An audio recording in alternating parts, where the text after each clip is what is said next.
প্রথমেই আমি পিছনের ফ্ল্যাটটা দেখিয়ে ভিডিওটা শুরু করছি। তো আজকে আমি রান্না করব হচ্ছে ভোলা মাছের ঝাল। এটা হলো ভোলা মাছ।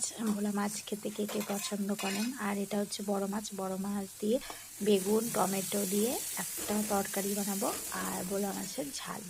মাছের ঝোলে বেশিরভাগ সময় আলু দিয়ে খাওয়া হয়, কিন্তু আজকে ভাবছি যে আলু ছাড়াই করব। আলু ছাড়া একটা আলাদা টেস্ট হয়। মাছের ঝোলটা একটু হালকা হবে, মানে পাতলা করে। আর ভোলা মাছেরটা তো গ্রেভি গ্রেভি হবে। যাই হোক, আর যখনই আমি মাছ রান্না করি, কোনো জীবনে আমি মানে মাছটাকে ভালো করে রান্না করতে পারি না। মানে নাড়াচাড়া দেওয়ার সময় আমার ঠিক ভেঙে যাবে, একটু না একটু ভাঙবে। তো এরকম হয়, কার কার এরকম হয় প্লিজ কমেন্ট করে জানাবেন। তো দেখুন আমার রান্না কমপ্লিট। তো আর ডালও করেছিলাম, করলা ভাজিও করেছিলাম। যাই হোক, তারপর আমার রান্না বান্না কমপ্লিট করে আমি খাবার সাজিয়ে নিয়েছি। তো আমার থালাটায় সাজিয়ে নিয়েছি কি কি দিয়েছি, ডাল ভাজা মাছ যা যা করেছি সব কিছুই দেওয়া হয়ে গেছে। সব কিছুই নিয়েছিলাম, কিন্তু একটা জিনিস নিতে ভুলে গেছিলাম, সেটা আবার পরে আমি খাওয়ার শেষে, ভাত খাওয়ার শেষে সাজিয়ে নিয়েছি।